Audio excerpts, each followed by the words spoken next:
Hey everyone, this is Lynette Bledsoe from LynetteBledsoe.net, and I'm coming to you live from my home office here in San Antonio, Texas.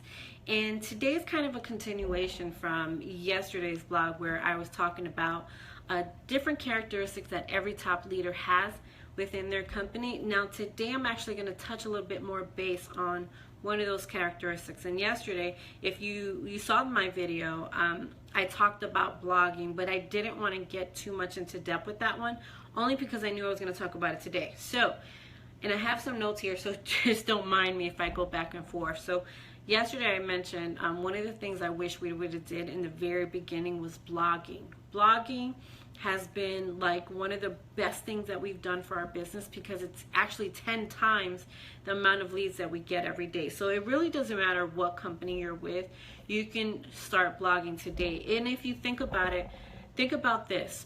When most of us use Google, right? Let's say if I was looking for yesterday, matter of fact, yesterday I bought these plants that are only, well, they're benefit only in San Antonio, Texas. They're called succulents. The reason why they're so, I guess, popular here in Texas it's because it's so hot here in Texas, and most plants don't survive outside. Now, this plant, a succulent, doesn't need a lot of water. Now, I don't know about you, I'm not a super gardener, so I need plants that, first of all, are easy to maintain. So what's the first thing that I did yesterday?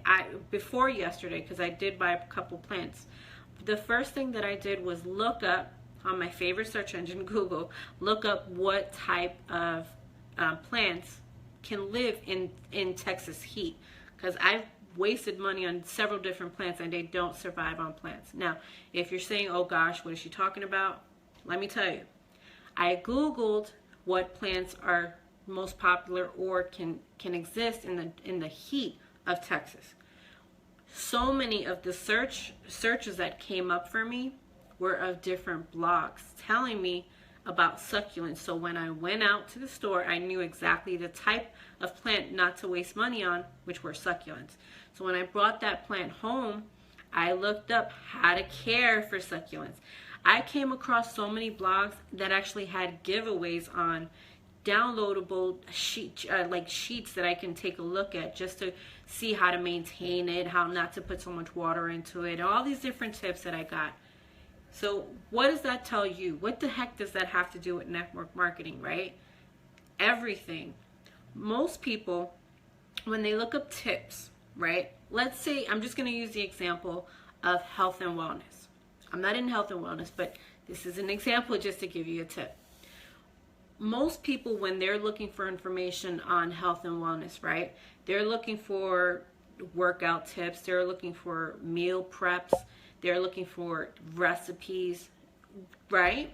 So if you're in a health and wellness company, if you're not too sure, oh gosh, what do I blog about? You're going to blog about workout tips, maybe how to do a 30-day challenge to get your abs in check, or maybe have your summer body ready. Maybe you're going to put different recipes there so that they can do like maybe a 600 calorie recipe plan. Things like that is what you're going to blog about, because people are looking for information. Think about it, right? If you love beauty, you're going to look for makeup tips. Maybe you're going to look on how to do a smoky eye.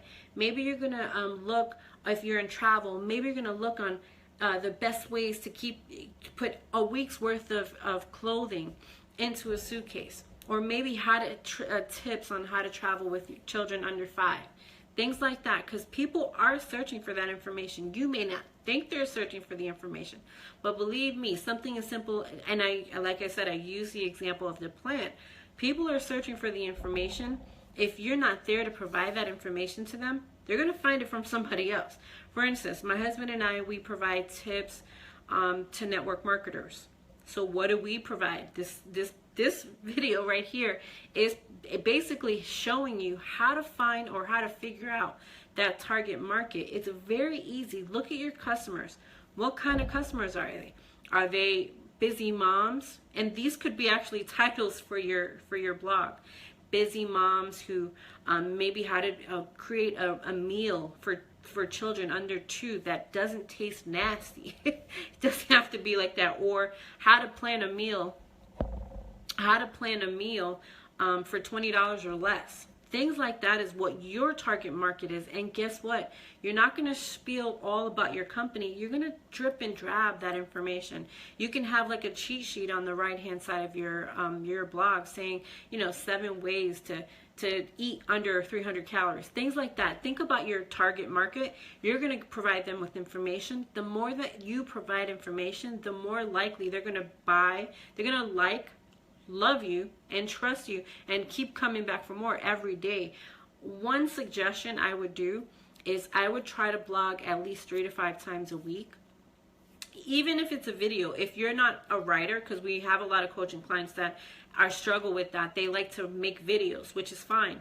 I like to do the video and I like to do the blog. My husband is more of the video person, but he still writes. If you prefer videos, say everything in your video and then maybe put a little bit of text within your blog just so that it's findable by your customers, and just keep providing value. Believe me, in the very beginning, I think for us, it took us between 3 to 6 months, but consistent blogging, 3 to 6 months of consistently blogging before we started getting leads. And now people actually look for our blog to find out new information, maybe to find out new tips that are working for them. So think about it. You're going to do, this is I guess my takeaway if I were you. You're going to provide value to them, serve them with information, figure out what they really want. What do you like to talk about within your niche? What's your passion? So let's say if your passion is helping children fight obesity. So then your blog is going to be based on recipes for children so that they don't I guess say overweight. Or maybe if you're passionate about helping struggling moms make themselves look pretty, whatever your passion is, that's what your blog is going to be focused on.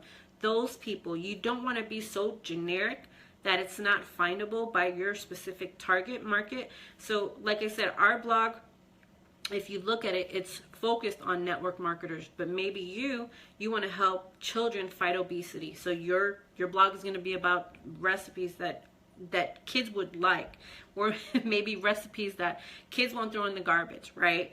That's going to be your target market. Think about what's important to you.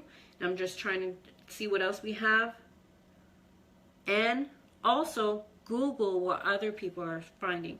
What I would do is look at, this is very easy. If you don't know what to talk about, look at food magazines. Look at maybe the Food Network if you're in health and wellness. Look at different top magazines in your industry. Talk about things like that. Don't copy. I wouldn't copy. I would take the idea and then run with it, just so that you can try to bring them back to your company and say, hey, as a matter of fact, this ingredient is found in this product, and you can redirect them to your company product, your company website, right? So I hope that brought value to you today. And with that being said, see you guys at the top. Well, if you like this tip, if this brought value to you, feel free to share with anyone else, and make sure you come back for tomorrow's tip. Have a great day, and see you guys at the top.